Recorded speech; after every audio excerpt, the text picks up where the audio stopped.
Hey guys, welcome to our new deck tech series where we're going to be breaking down decks that we play on our Commander gameplay series. To start off, I'm going to be talking you through my Kudo King Among Bears deck that I played on the Modern Horizons 3 episode. If you haven't seen that episode, go check it out. That way you can see it in action. That'll give you some pretty good context for what I'm going to be talking about here. And then if you're joining us on Patreon, you can also see the after show for that episode as well. So Kudo King Among Bears is for green and a white, a 2/2 legendary bear that says other creatures have base power and toughness 2/2 and are bears in addition to their other types. Now I remember that when this card was previewed, a lot of people were talking about it as like a Stax piece, a way to keep your opponents locked out and stuff like that, but I don't even know if it does that good of a job in doing that, just because it doesn't turn off abilities, it just makes the big creatures smaller. But what I think is most interesting is it's going to make small creatures bigger. And so the way I kind of took building this deck was making it more of a Selesnya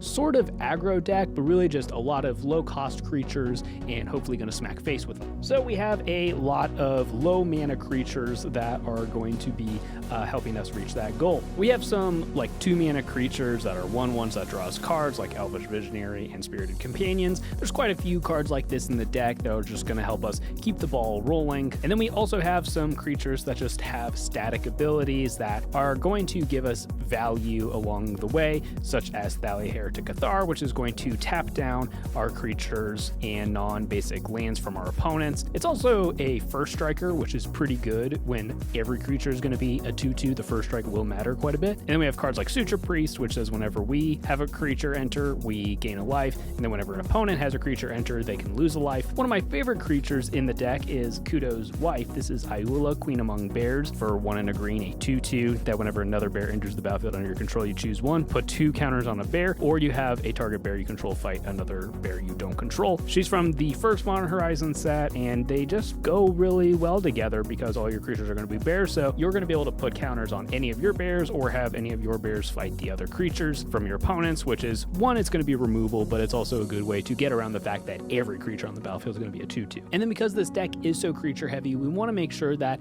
our creatures are doing things that we want our deck to do anyways. So for example, we have cards like Birds of Paradise, which is going to ramp us, and then we have cards like Guardian of Faith, which are going to be protection. We have other protection spells in the deck as well, but Guardian of Faith is a creature that will do it. And then we have cards like Skullwinder, which is going to be a recursive piece. It's going to let us get things back from our graveyard, and the death touch on that is actually quite nice. To take it a step further, we even have removal in our creature slots, cards like a new one, which is Trickster Elk. We can bestow it to turn something into a 3/3, but it's going to lose all of its abilities, so if there's a creature with a scary ability, we can just render it useless. And we also have cards like Reclamation Sage, which when they enter the battlefield, they destroy an artifact or enchantment. And then we even have creatures that are going to be helping us draw cards in Toski, Bearer of Secrets, and Beast Whisperer. Both of these are actually a couple of the strongest cards in the deck because they are creatures in our creature deck, but are also just going to draw us an insane amount of cards because I believe this deck currently has 38 creatures. But then not all of our utility slots can actually be creatures. We do have to have some instants and sorceries in the deck and enchantments and whatnot. So we make sure that those are still going to work out well in our favor. For instance, we have Guardian Project as even more card draw in the deck. Kind of like a Beast Whisperer, it's just going to draw us a lot of cards as we're doing the thing our deck is going to do, which is play creatures. And then this card is quite the haymaker. This is Aura Shards, which is for 1 green white enchantment that says whenever a creature comes into play under our control, we destroy an artifact or enchantment. So that is repeatable removal that is going to go quite well along with our game plan of just playing a lot of creatures. And then I've kind of grown fond of fogs in recent times, so Arachnogenesis is probably the best one in this deck. We do have other protection spells, right? We do have like Teferi's Protection and stuff in here, but Arachnogenesis is a lot more interesting to me. For 2 and a green, it's an instant that says create X 1/2 spider creature tokens with reach, where X is the number of creatures attacking you. Prevent all combat damage that would be dealt this turn by non-spider creatures. Yeah, it's just a fog, but it's also putting a ton of bodies on the board, which obviously I really like in this deck. Now, Kudo is a symmetrical effect. It is not only nerfing our opponent's creatures, but it's also making our creatures 2/2s as well. So we want to make sure that we have a lot of ways in our deck to kind of get around this a little bit. And the best way to do that is with anthems. A couple of my favorite ones are creatures themselves, so they go along with a lot of the other synergies in the deck. So we have Maya, Bredegard Protector, which is a 2/3 human warrior that says other creatures creatures we control get +1/+1. And it's also going to give us human tokens whenever we have lands enter the battlefield. And we also have Angel of Invention, which is a 2/1 with Flying, Vigilance, and Lifelink, and Fabricate 2. So we can choose to either make 2 servos, which is almost always what we're going to do, but it also can just put 2 +1/+1 counters on itself. And it also says other creatures we control get +1/+1. But the most brutal is by far Elesh Norn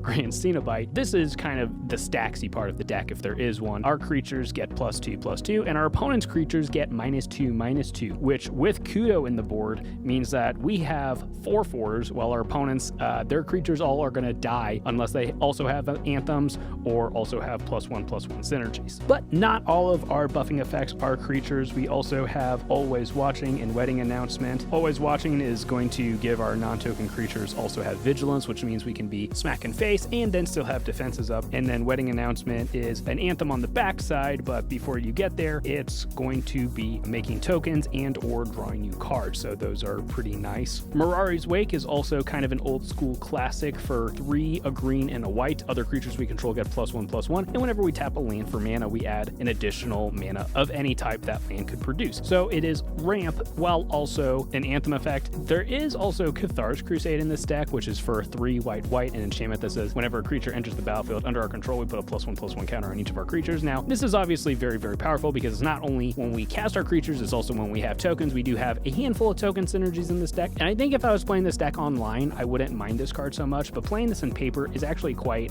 quite a nightmare. You end up needing a ton of dice, and it ends up being quite hard to track the board state. So I'm actually considering cutting Cathar's Crusade, not because of power. Power-wise, it's probably the best quote-unquote anthem effect in the deck. It's just kind of a headache to keep track of. But as long as we have at least one of these anthem effects in play, this card becomes very, very good. This is Azuri's Predation, which is commonly kind of known as like the green board wipe. 5 green, sorcery. For each creature your opponents control, I create a 4/4 Phyrexian Beast token. Each of those tokens fight a different one of those creatures. So as long as Kudo's in play, so everything is naturally a 2/2 minus other shenanigans, and then we have an anthem on board, that means that we are kind of just one side board wiping our opponents. So that is quite brutal. That is one of the main win cons of the deck. And then to highlight maybe a couple interesting pieces of utility in the land slots, Colony Garden is an interesting one because when it enters the battlefield, we get a 0/1 plant creature token, which by itself isn't really much, but it does end up mattering if Kudo's in play or we get one of our anthems in play, then that token actually can matter quite a bit. We also have Castle Ardenvale, which we can spend quite a bit of mana to make 1/1s, which obviously we don't really want to do. We shouldn't have to do all that often because this deck has a decent amount of card advantage, but if we really don't have anything better to do with our mana, that is an option that's going to put bodies on the battlefield. And then we're playing green, so we have Boseiju Who Endures in here, which we can channel for 1 and a green to blow up either a artifact, enchantment, or non-basic land an opponent controls, but then they get to go find a land with a type on it. And all of these lands are really good when you consider the fact that we also have Selesnya Sanctuary in the deck, which is a bounce land. It's going to enter the battlefield, it taps for 2 mana, but we also have to pick up one of our lands. So if we play one of these lands that has an ability, like if we played Boseiju as a land drop early in the game, but now there's something we need to remove, we can play the bounce land, pick it up, and then we can channel it. Same is true with the Colony Garden to make another plant token if we need to. And this is really good when you consider the fact that we have MDFCs in the deck. We have 2 or 3 in here, I'm not 100% sure. We have Ondu Inversion, which is probably the best one, which is a board wipe, and then we also have Valaged Recovery, which is another recursive spell in the deck. Push comes to shove, I will always play these as a land. I will not miss a land drop to hold on to one of these, but then having the bounce land that can pick these cards back up is incredibly helpful. And to kind of use the lands talk to kind of transition into what improvements I might want to make to this deck, because I think this is a deck I like enough that I'm probably going to keep it in my personal collection. A land that I would like to add to the deck is Path of Ancestry, which whenever you cast a creature that shares a creature type with your commander, you get to scry 1, and then it perfectly color fixes you. So if that's in play and Kudo's in play, that means all of our creatures are going to scry us 1. That seems pretty good. But then also we have a little bit of inner turmoil as to what kind of ramp we want in this deck. Really, because this deck is white heavy, I kind of went more in with catch-up ramp. So we have Knight of the White Orchid, which if an opponent has more lands than us, we get to go find a plains, any plains. That means we can grab our dual lands and stuff with it to put onto the battlefield tapped. It also has First Strike, which is really nice. And we also have Weathered Wayfarer, which does a similar thing, except it can find any land to put into our hand, theoretically repeatable. Then we also have Land Tax, which will find us up to 3 basics to put into our hand. So I really like all of these cards, and I think that this is the correct correct way to have this deck since it is more white heavy than it is green heavy.